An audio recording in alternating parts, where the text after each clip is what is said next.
And here we go into part 6 of Dreamweaver on page 49. There's a discussion at the beginning about links and link styling and all the states that are needed and needed in exactly that order. Please read through that. It's pretty much duplicates some stuff you should have already learned as part of the earlier class when we talked about links and so on. Now we're going to see how we can do links, how we style links here. And it's really the same idea, just using these tools, which are a little bit different. So I'm going to click in a link, a regular link. Oops, find a link. So I clicked in a link, okay? And now I'm going to go to my CSS designer. As usual, I want to have all, I want to have responsive. Now where are we going to make these link styles? It suggests in your text, in the tutorial, that we're going to make them immediately after the H2. And here's the idea, or it could be immediately after the main and aside. I think that'd be just as good, really. I'll do it after the main and aside. But the idea is that these are kind of generic things, and we want it to go in roughly where the generic information, generic type rules are. So it's normal to put this sort of stuff mid or with other kind of like regular basic selectors. So this will put it in that portion of the style sheet. So we're going to do make a new selector, and we want it to be just A.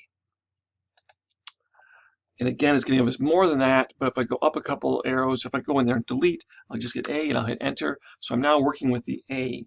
Something that's an A is going to style all links, right? So it's sort of like outside that normal LVFHA link states, the pseudo classes. This is like an overall using the A selector.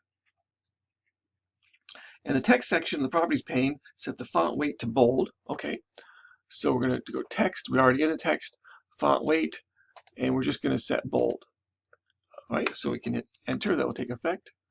Bold is fine. And then select the first icon for the text decoration property. Its value is none. It's text decoration. I click this first one, it will be none. So I have no text decoration. So our underlines have gone away. In fact, I can see in this little link here, oh, now it's a little bolder and the underline's gone away. If I scroll down, it would be the same thing for the other links, except they look a little bit different because I don't have them selected at the moment. All right. We did that. So all we're really doing for all links is bold and remove the underline. Create a new selector for a link. When you type in the colon, Dreamweaver displays the code hints for the pseudo classes. So we might as well, we're going to do these in a row so that it's okay. It's good that that's selected. We're going to do a new.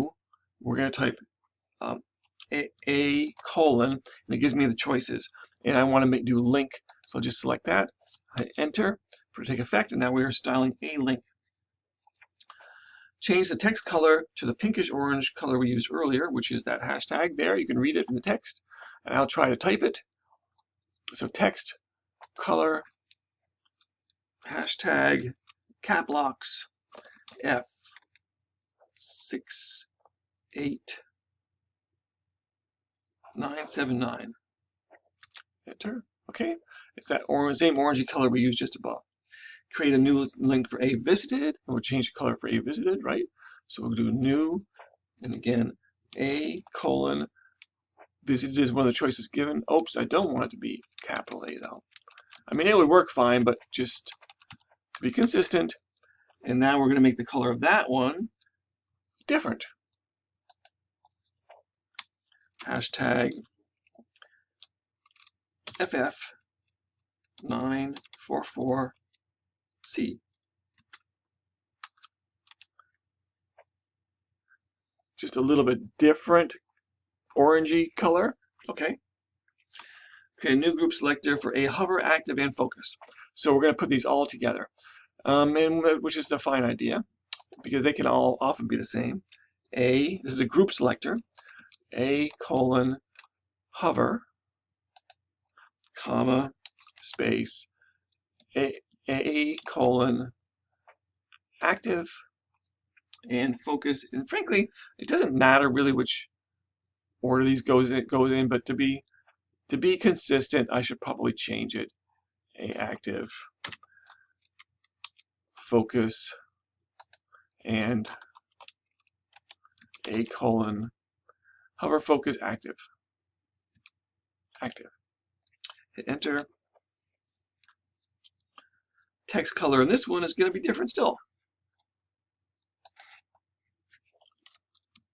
Hashtag 7F3300.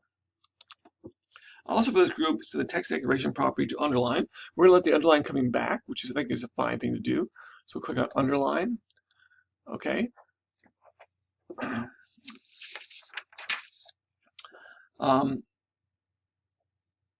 So we should go ahead and check our work to see how it worked.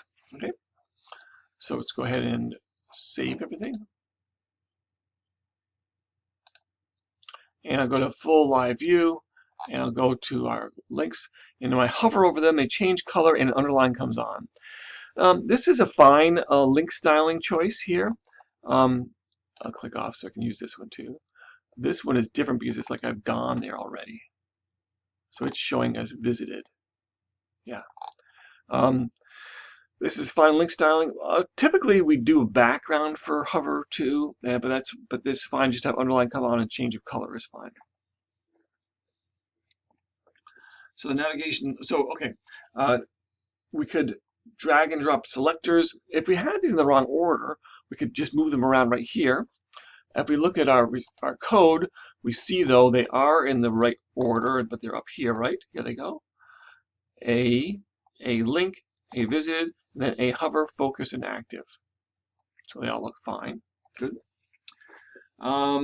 So that shows you the order of them. We're going to create a trigger link for the navigation menu on small resolution screens.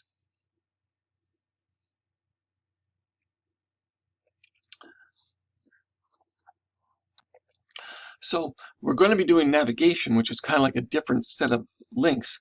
However, we have to recognize we want navigation to be very different on small devices, which is something we haven't dealt with before. And this is going to use some JavaScript, which we haven't dealt with before either. As it explains on the bottom of page 50, we have to create an ID for the unordered list and add a second level heading with a link to list. This will make more sense when you see it really work, but the idea is that on a small device, when you want to use the menu, you might want to click on something and then have the menu options appear. Otherwise, they're going to get in the way. So first, in live view, select the unordered list. That is our navigation here, right? Just come on. And we're going to go, and actually down here in the tag selector, I'm going to click on the unordered list complete. So it's there, and I'm going to go have the source code handy also. There, okay. Source code first, then click on UL, and there we are. The link will turn orange, underline because it's an active state, yes. Then press the up arrow key a few times until the element display indicates the list is selected. Yes, well, we do have the list selected, and we can see that because I used the tag selector. Okay. The element display tab should show UL as it does here. Good. That's all we did. Okay. Pressing the up arrow keys while the focus is in the live view moves the selection up. If you go too far, Dreamweaver will select the nav tag, which we wouldn't want to do. Go up. All right.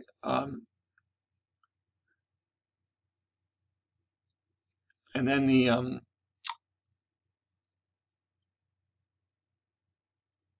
okay. So here we go. With the UL selected. Okay, the reason for my little pause here is looking at the instructions on page 51, I'm realizing that way back on page 18, I skipped something that hopefully you didn't skip. But if you did, it's no big deal because we can fix it.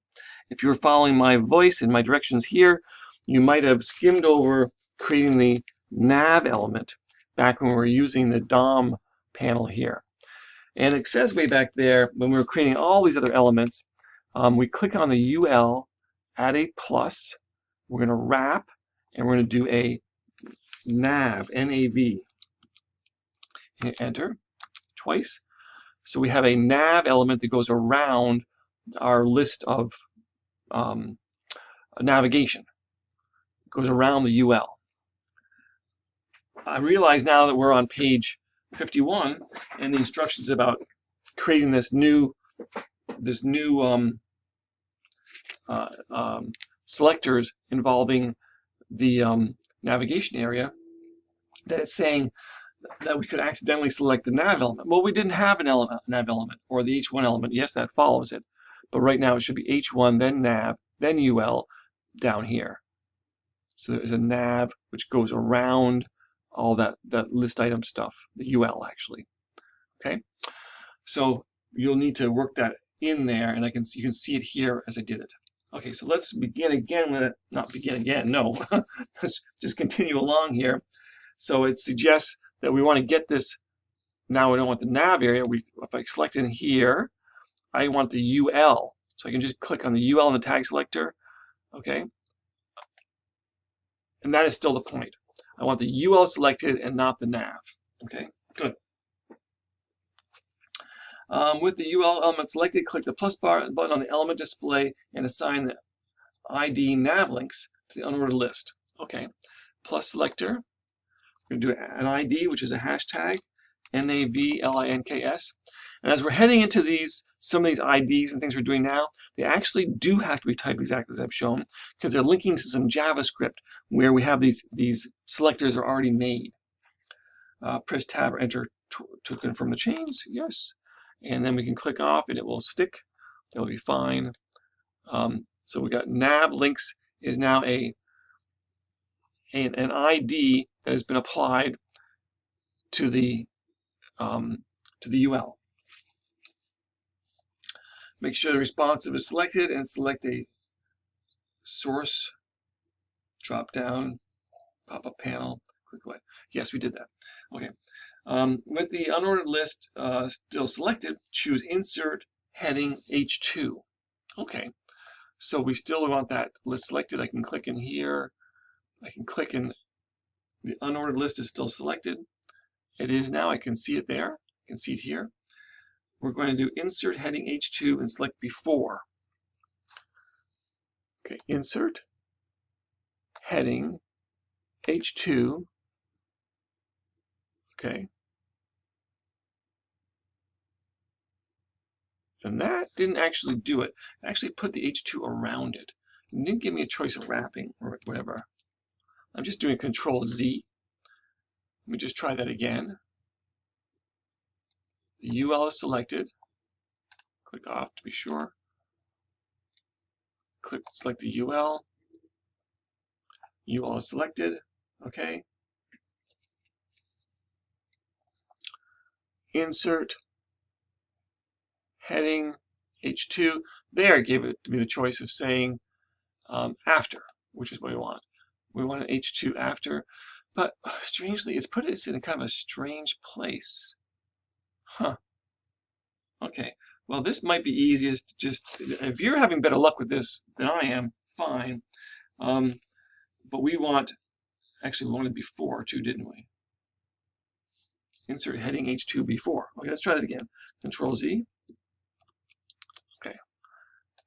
One more time. Select the UL. Insert Heading H2. And again, it just stuck it there. Control Z. Insert Heading H2. Okay, well, I'm having some trouble getting my position assist to work properly, but it's no big deal. I'm just going to take this H2, closing H2, and get it out of there, and I'm going to put it over here. So it's inside the nav, but not inside the UL, right?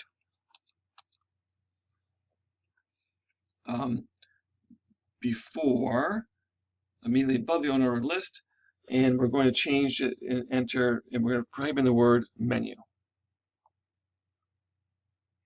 It didn't give me the text, so I can do it right in here. Menu. Okay, good. I'm still in edit mode. Select menu and click on the linked icon, convert it to a link. Sure. Select it all, click on the link menu to make it into a link. Type in hashtag nav links in the link.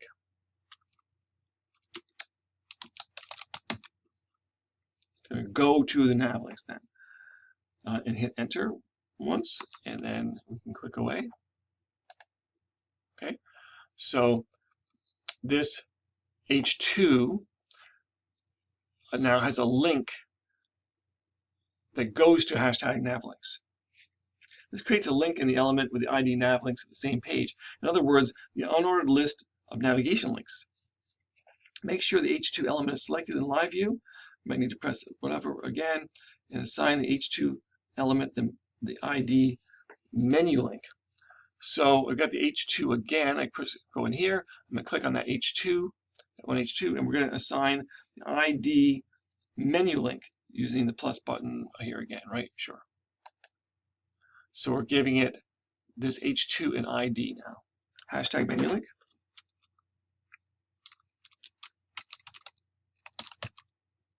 Enter again.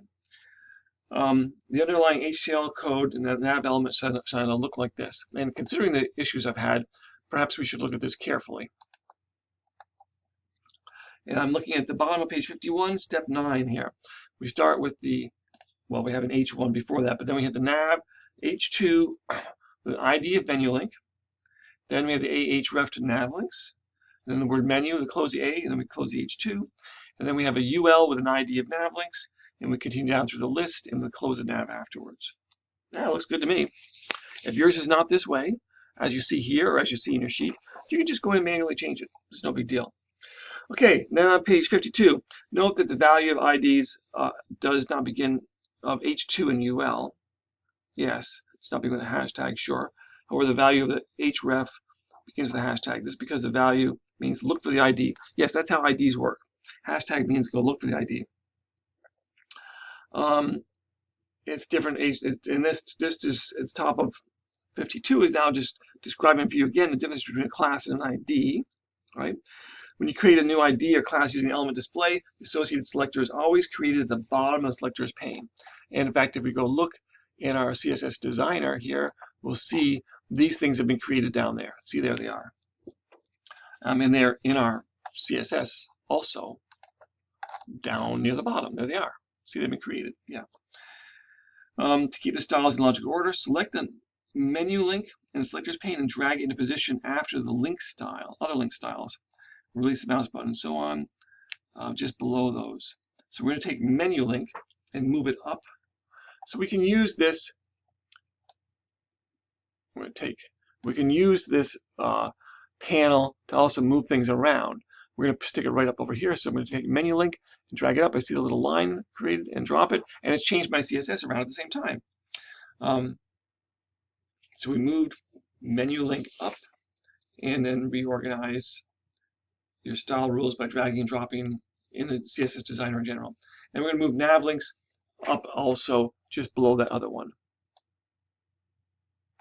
I guess it makes sense because they're related to links and so on that they would go in there.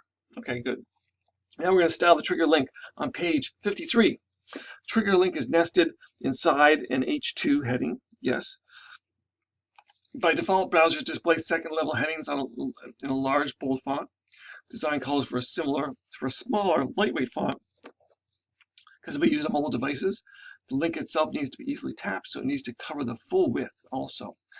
Since you should already have it selected from menu link now, find it in the CSS designer. So let's go back to the source code and let's go back to split view and let's make sure we're all set up here with responsive selected, yes. And we already have a menu link now. We're going to go to menu link, which is right there. Okay, good. Menu link. I'm going to remove all the margins from the element. There are two ways to do this. We could do shorthand, okay, and type 0 and click away. Sure, let's do that.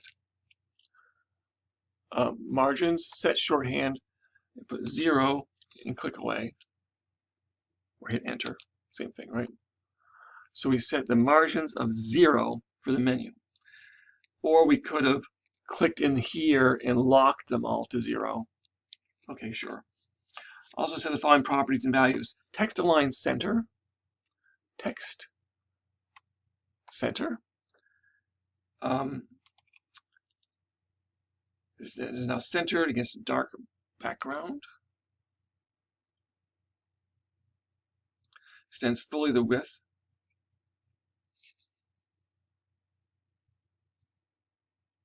Oh, we're getting the background color too. Sorry. Background color, 1E.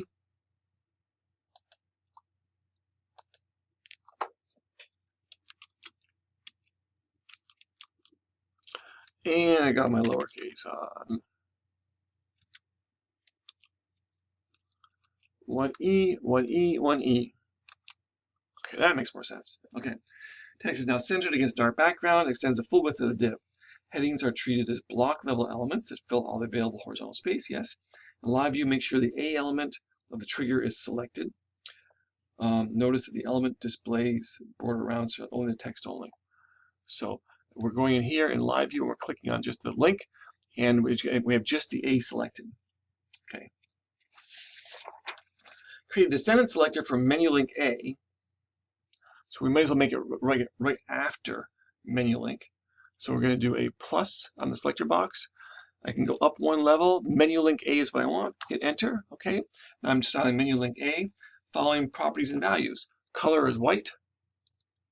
Text. Color. I could do white or I could do hashtag FFF. Sure. Font weight 200. It's going to be not so bold. Okay. Text decoration none. Okay. Takes the underline away. Text transform uppercase. Sure. Uppercase. Click the layout icon. That is the layout icon. Return the layout specs and set the following properties and values. Display block. Act like a block. Padding top, padding bottom. Okay. Padding top and bottom of 0.1 EM. Barely any padding at all. And flexible.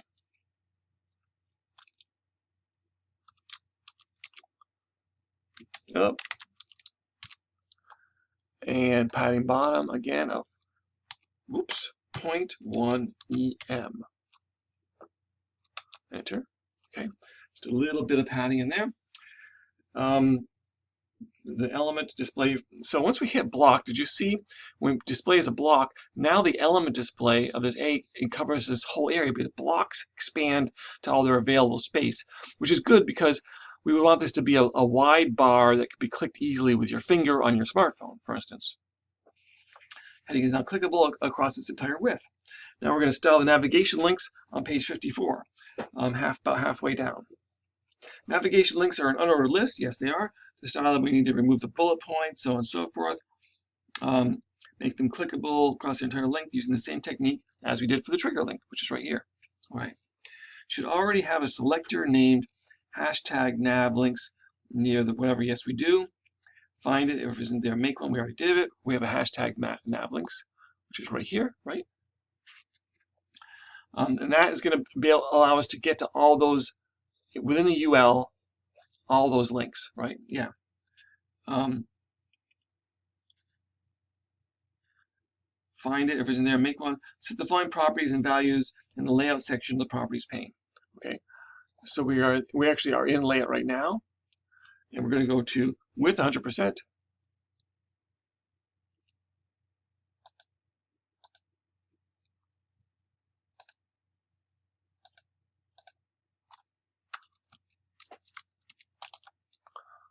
%, not 1000%. That's better. And then margin of 0 and padding of 0.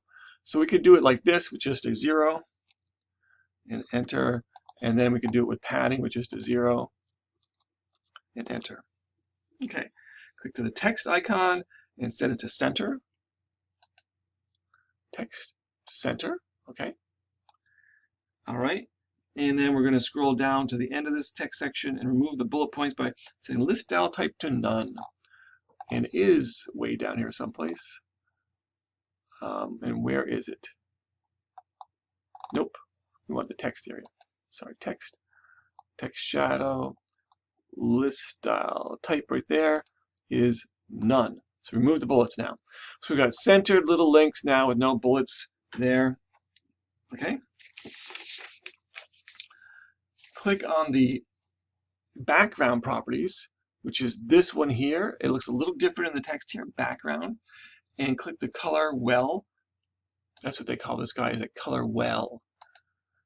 And we're going to choose a,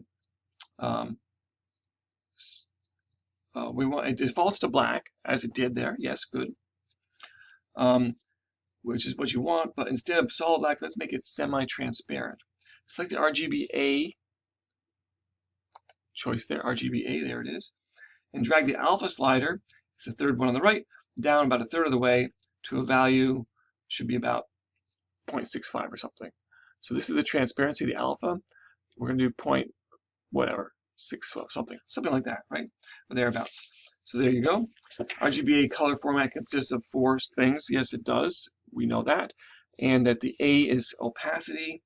The first 3 are so we have a little section here that explains RGBA color, which you should have already read about.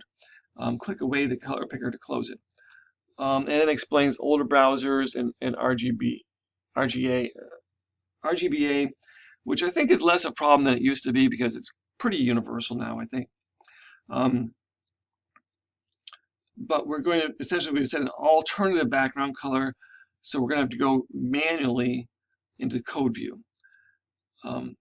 So we could, here's a little feature which would be more use in a really big project with a huge amount of CSS. We can go to the code, okay? So we're going to right click on the navlink selector. So navlink selector here. Go to code, which takes us to that portion of the CSS file, right, zooms us there. That's okay. That's something that we could have just done ourselves, but that's okay. This open split view also, if it wasn't already open. Insertion point is at the end of the selected rules. It's just sitting there like waiting for us to make another rule, right? Okay, well, let's do that. Let's insert a new line, and we're going to add the following code. We're going to put another background color in here. So we're going to have 2 background colors. So the first one, the idea is it uses RGBA, but what if your browser doesn't understand RGBA? Background color, and then we're going to do RGB. Sorry, hashtag. We're just going to do black, right? 0, 0, 0, 0, 0, 0. 3 zeros would have been enough. Actually, it would be the same. Oh, I'm sorry. We wanted this to be just above the other one. That's right. So if it doesn't, it'll get the 1. If it doesn't understand the other one, you'll still have that. So we want to get these in the right order here. So it'll get black, and then if it can understand RGBA, it will move on and get that. Otherwise, it will drop that code and continue. Specifying the color twice takes advantage of the CSS cascade. This explains that process there on step 10. Older browsers and so on. You can choose split view, click on the live button, or leave it open if you wish. Sure. Create a descendant selector for navlinks A for the links in the navigation menu. Okay, so I'm going to go back to my source code, and I'm going to click in my navlinks area here, whatever, and I'm going to go make a new. I think being here is the right place to be in the CSS designer, and I'm going to click on a plus for new selector, and it's going to show me navlinks, but I don't want just navlinks. I want navlinks A, a descendant selector for navlinks A. And we're going to set the following properties. So this is going to apply to the links that are within that navlinks ID. Display block, sure, let's go ahead and do that. So in layout, display block. Okay, padding, top and bottom of 10 px. Go down to padding.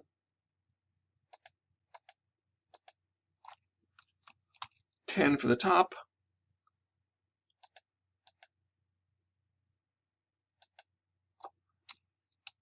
Awkward clicking. Okay, then we click the text icon and we'll make a color white. And we'll do color undefined. We could use the word white or FFF. Font weight 400.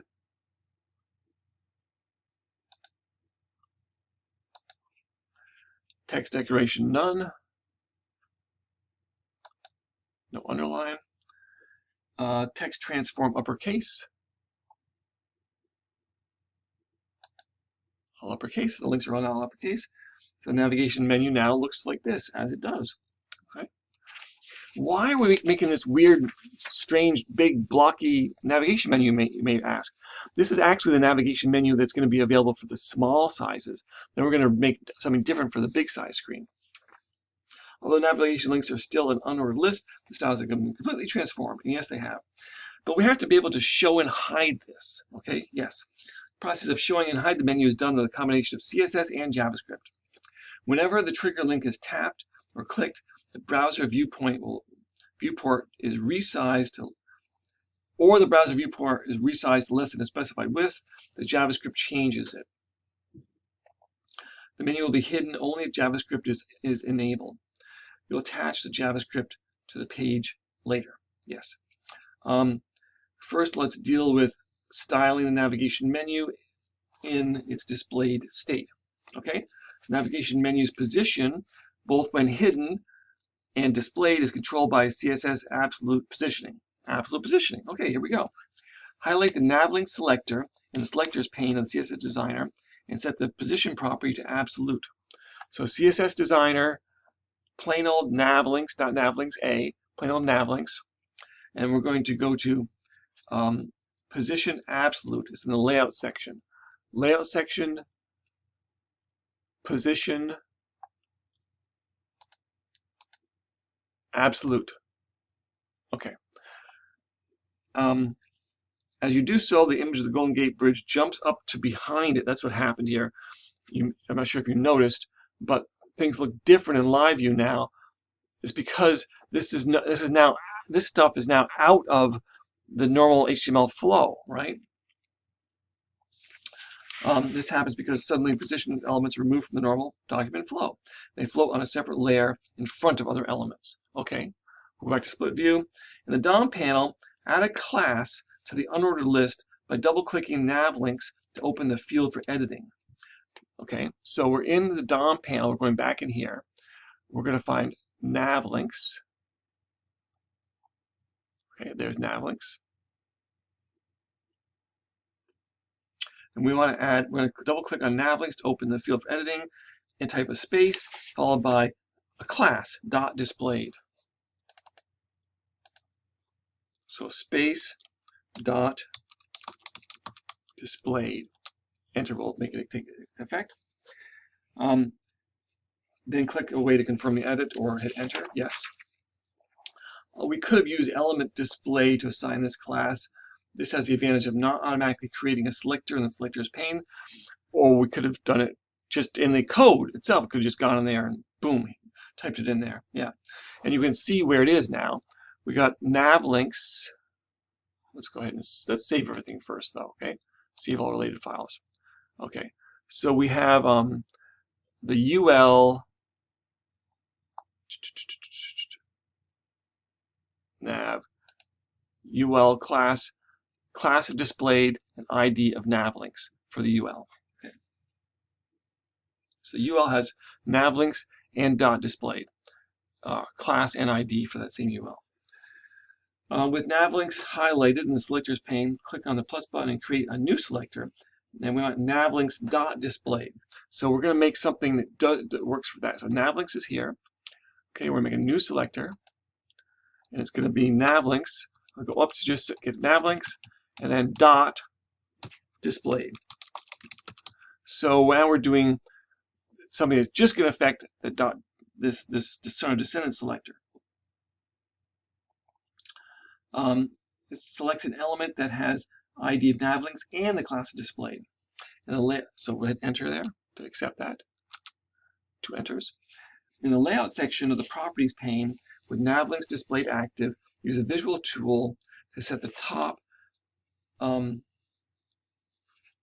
This is the absolute positioning, top to 135 px. So we're in the visual tool, and we're going to top in 135 px.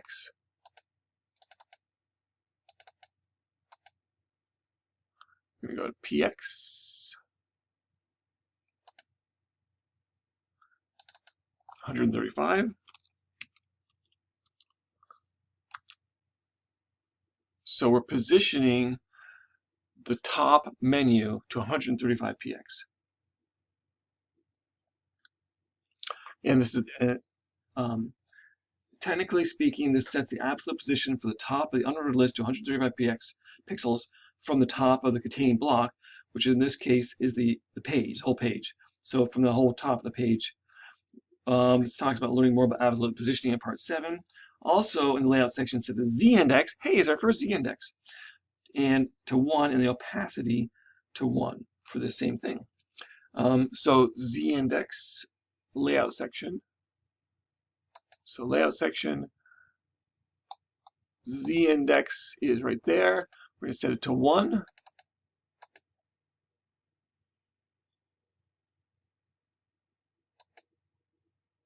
Opacity is set to 1. Z-index is being stubborn at the moment. Value. I have to choose a value. That's a strange way for that box is working now. Okay, so opacity is at 1 and z-index is at 1. Okay. The opacity, set the z-index property. As if I read number 10 there on page 58, I would have known what I was doing there. It ensures the navigation menu won't suddenly disappear behind anything else. Opacity property takes its value between 0 and 1. The menu will fade in and out at the same time as sliding out of view. Okay? All right. So we've been going for some time. Good time. Hey, why don't you take a break? I'm taking a brief break as we're moving on to page 59. And here we are on the top of page 59 on step 11. Create a selector called navlinks start and set the display property to none. So this is a good place to make it. Navlinks displayed is right there. Sure. We'll make a new selector. And I'm just going to see if you haven't put your cursor in the right place, it's not giving you your good choices. That's okay. Just type it in. So it's going to be hashtag navlinks. Make sure you spell it right. Dot. In this case, it's going to be start. Making a new selector, navlinks start. These names are particular, as I said, because they were going to link to our JavaScript. Navlinks start, display property is going to be none. So at the start, it's going to be invisible. It's going to be display of none. So layout, display, none. Okay, and then we can continue from there. And then we're going to make a selector called navlinks collapsed. Guess what? So we might as well do it right from there. I'm going to make a new selector. In this case, I'm just going to type it in. Navlinks dot psed collapsed. Okay. And now we're going to do some absolute positioning. We do some negative absolute positioning, which is a neat idea. Absolute position. The top is going to be an EMs. And it's going to be, come on, it's going to be a negative 12 EM. What is the effect of negative absolute positioning? It's described here in the text. It's essentially removes it off the page. So it's another way. It's both invisible and it's moved away. An opacity of 0, which is also going to make it invisible.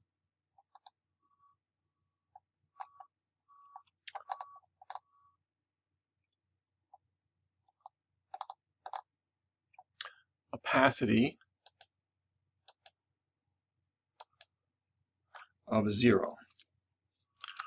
Enter for that to take effect. Okay. Setting the top property and so on and so forth. It's also invisible. To activate the menu, you need to attach a JavaScript file to the page. We're now on step 14 on page 59. So we have a piece of JavaScript which you can look at and edit yourself and take a look at if you wish. It's in the folder. Maybe we'll look at that later. But we need to connect it. It's like any other script. But the thing about JavaScript is it's going to be looking for certain for all these these elements we just made for all these tags and classes and IDs and stuff, right?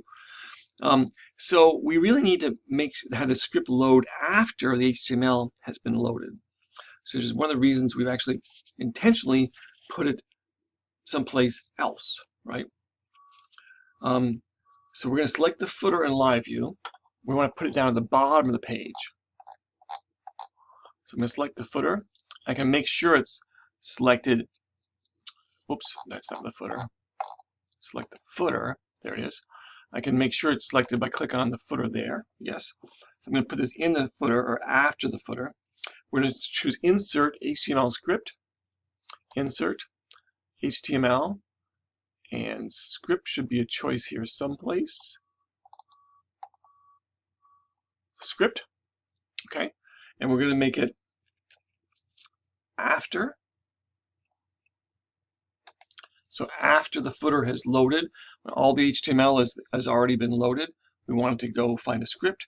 And then we're going to find menu.js in the JS. And double click on it or click on OK. And that has now loaded a script called menu.js, which is the JavaScript at the end of the file. Okay. So now there are some notes about here about how it's supposed to work. So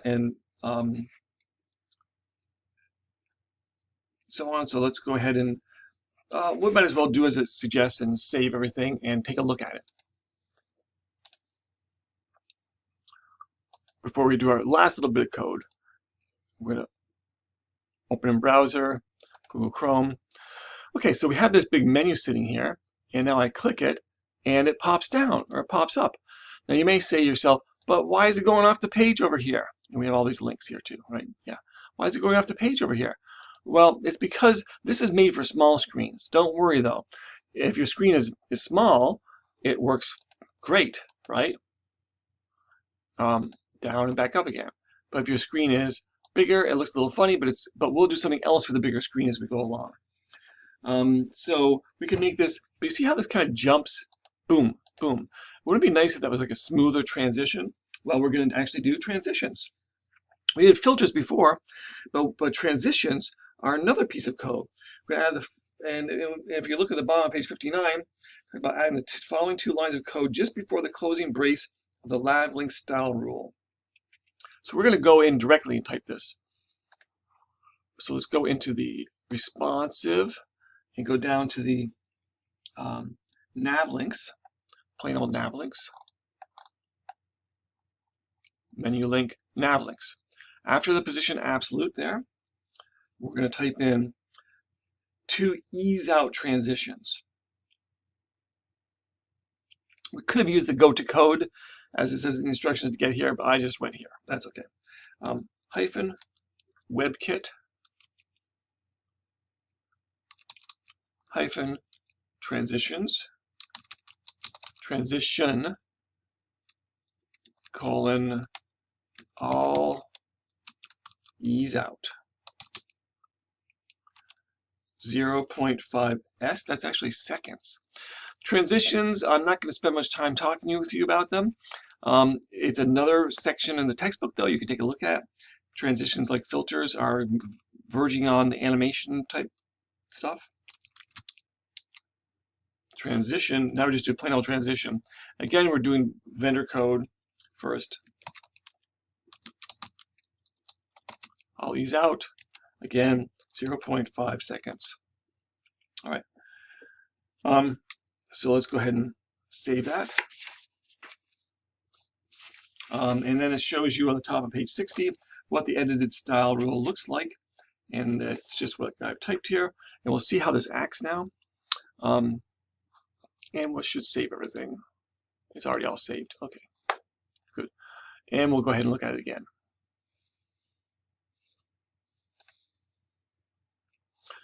So now, see how it's so much smoother now?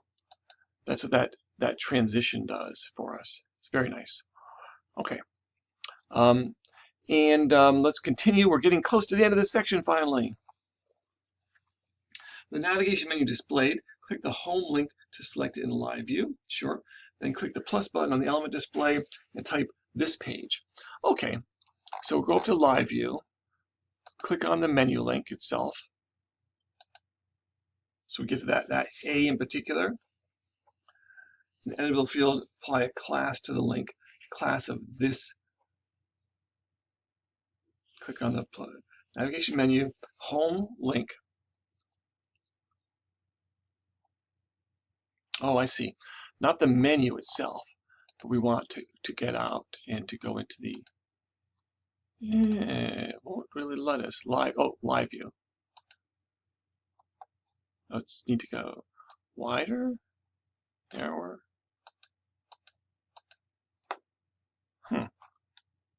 Sorry for the little hiccup in my recording there.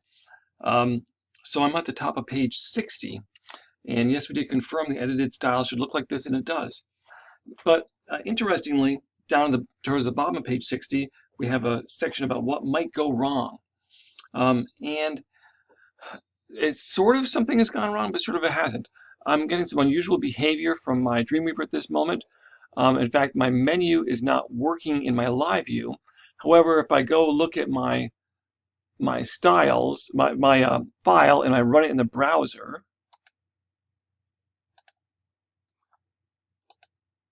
it's working fine. So I think, for my general advice to people, when you're in one of these sections and you're having some problem, and I said, actually, it looks like we actually aren't having a problem, but if we were, is to try to push through to the end of that part. Get to the end of the part, and then it's a lot easier to figure out what you should have completed, where you are, because you're in between part 6 and 7, for instance, and then I can help you more easily. So we're going to push on also. Just a couple minor things as we look back in the CSS. So let's go back to Dreamweaver, and let's look in the CSS itself, just in the code view. A couple of minor things which I did find, which not exactly errors, but I may have skipped them a little or something, and maybe you did too if you're following along with me. Let's go down to find the menu link. Oh, where are we? Menu link A.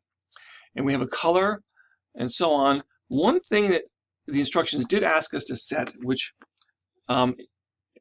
if you check your code, see if you have this. The font size should be 0.7 EM. So you could just manually write that in here if you wish, or you could go through the designer and do that. And pause if you're going to go do that. But make sure the menu link A, the font size is 0.7 EM. So that should be fixed. One more thing, and I remember now when I sort of screwed this up, it doesn't really change anything though, I don't think much, but just to be safe, you should change it also. Go to Navlinks Displayed, and notice that I did try to set the opacity, but I think I was having some trouble with the boxes over in that layout tool, and it didn't quite get set. So if you don't have any line there for Navlinks Displayed of opacity of 1, you should. So please just manually add that in now in your CSS. Okay. So we're on the top of page 60. It talks about getting our if we go to split, clicking in here and getting to the home link. But for some reason, as I just showed you, my live view is not working quite properly. All right. Now we could go to the design view, which is not something we've used so far. And I could click on. I also should go to source code too, right? And I could click on the home here and use that to get to this spot. But the point is, we don't. Well, actually, I want to go to split view and not design, but live. Design view is an odd thing, and you've seen me haven't used it so far. And I don't want to try to introduce that whole other element. So we're having trouble getting to a couple of things. Getting to that home link through here, where then we'd use their tools and the element display and so on. But here's the point: what we have to do on step 21 is we need the home link needs to have a new class added, to the home link. So here's the home link right here, right? And it's the A. So inside the A, in addition to inside the A, and let me just check, make sure I've got this right. Yeah. In addition to the link itself, the A href, you need to have a class added. So we're going to add class.